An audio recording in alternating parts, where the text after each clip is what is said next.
Hi there, it's Tom here from FDS, and the subject of today's mini pro shop is once again this, which is the Blastersmiths UK switch plate kit. Now, I've done quite a few videos on these, and I know lots of people have used them for installations, and things have changed with the kit. Obviously, it's a constant process of evolution, so I'm going to go through a few tricks and tips to make your switch kit more reliable and to make your install a little easier. I am also indebted to Toruk, who has come up with a new way of wiring the push control switch.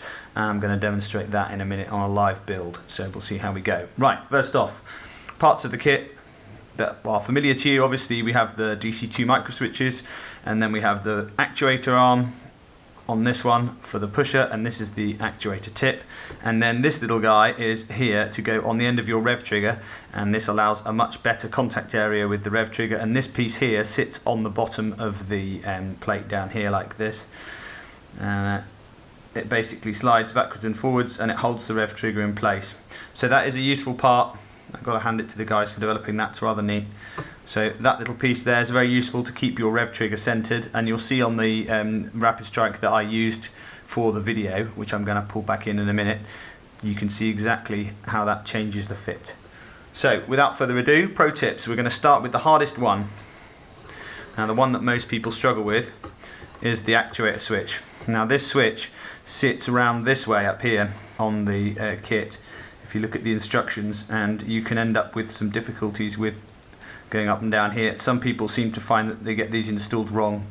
The arm hits here and it bends the lever over. Now, I'm going to get alignment first. So there's some key things about aligning your microswitch, and they start with roughening the bond face of your microswitch with a little bit of emery paper so that you've got a little bit less shine on here. Just take the shine off, scuff that up. Scuff the end of your microswitch actuator rod, both sides, because this stuff is really hard to bond anything to because it's covered in a deliberately slippery layer of anodizing type stuff, and it's better just to scuff it up a little bit, and then make sure that there are no burrs or little marks on your little actuator arm.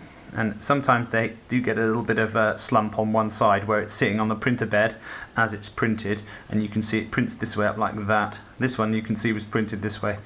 So as it sits, you just get a tiny bit of slumping in the PLA because it comes out hot. When you sand PLA, either do it slowly or do it wet.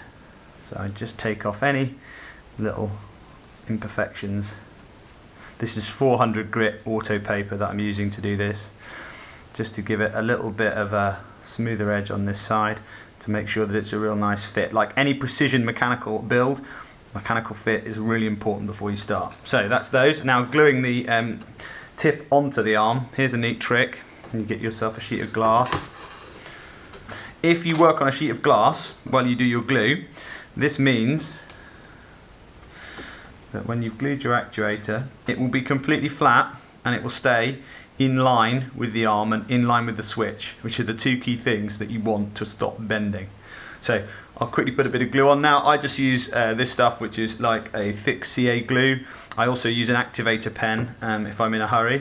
So I've got an Activator Pen. This is just an industrial one. They make them smaller for modelers' use. So all I tend to do is I tend to put a little bit of activator on here, like that. And then I get my CA, put the CA into the cavity in the back. I use the gel type CA because when you use an activator, this gives you about 10 seconds before it sets, and that's just enough to reposition it once. So if you screw it up, you've got a little bit of a chance to make it good. Now that way around like that, and then I can just slot the actuator on there and then put it onto the glass. Make sure it's all the way in, and then leave it on your glass sheet. Now that will hold it flat. I've just used a piece of glass from a picture frame, so that's a really easy way. I'll put that to one side to let it dry. Okay, another neat little trick that you can do is, I often do this, I label the microswitch, as you can see, with a little tiny written label like that. Makes it much easier to see if you, like me, are old and have rubbish eyesight.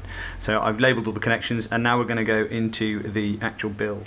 Okay, this is for every British kid that grew up with Blue Peter. Here's one I made earlier, and this is the one that I used in the first build that I put up on YouTube, with the guide on how to wire the switch plate kit. So it is familiar to most viewers who've seen that video. Right, we've got 2 or 3 little changes to make. Now, the first and most obvious is to the rev trigger. There's a new part here that goes onto the end of the rev trigger. Obviously it's not going to fit on mine because I've actually messed about with mine, but I'll give you an idea of how it goes in.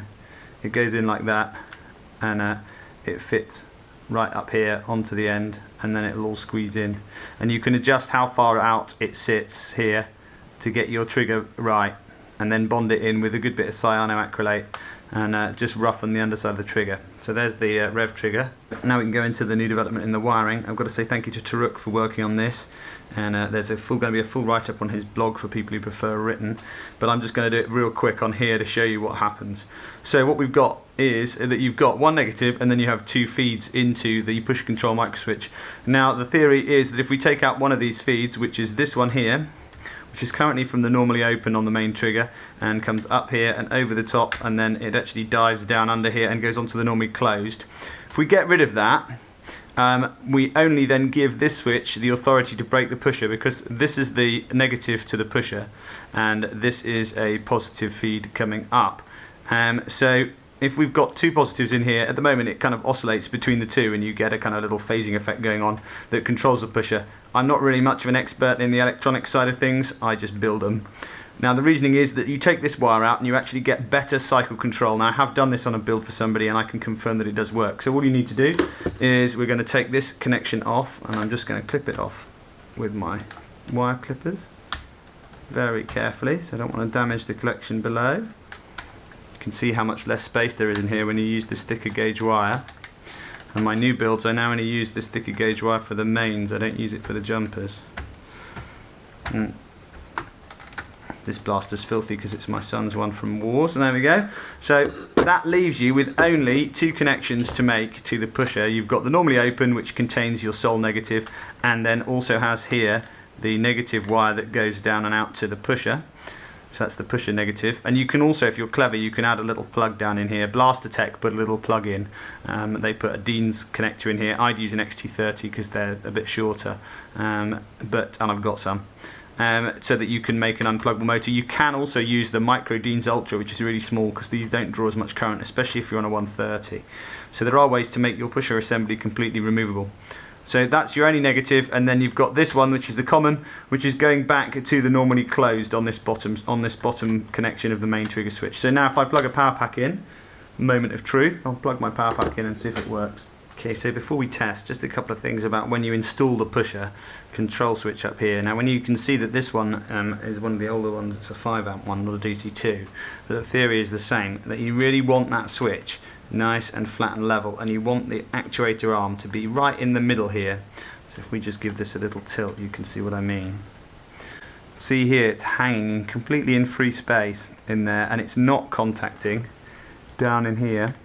It's not contacting against the plastic of this part, and it's not contacting the plastic of this part, but it is being touched here by this part, as you can see, which is what then depresses the switch and starts to cycle over. So I've just stopped the cycle halfway on that so that you can see that hopefully in a bit more detail. So if I lift up right to the camera, so there you go, you can see that's the correct position for the actuator, right in the middle of the cavity. You don't want it too high or too low. Okay, I'll just show you the single shot a minute and then we'll go over a couple of other things. There you go, real nice. Really good single shot ability there. You can see that that's single shotting really, really well. I often pad my triggers just here. I put a little bit of plastic shim either side of the centre post if I want to get this trigger a little tighter so it doesn't move. This one sat really nicely, so it wasn't a problem. You can see I trim the excess off the top. You don't have to, but I tend to because it gives me a bit more room up here. And the other thing that I tend to do is I tend to screw my plate down at the top end here, and this gives you a slightly better fixing, I think, than gluing it in the corner. And then the other thing you need to do is put a little tiny spot down here of hot glue just up against the post, just to hold this bottom part in place, and that makes a big difference in terms of making sure your plate doesn't move, because there is a little bit of flex in here. So there you have it, that's the new wiring method, and hopefully this helps you out and you can see the benefit of doing this in improving your single shotting so you won't get any overruns. And this works on 180s, it works on pretty much all the major motor combinations.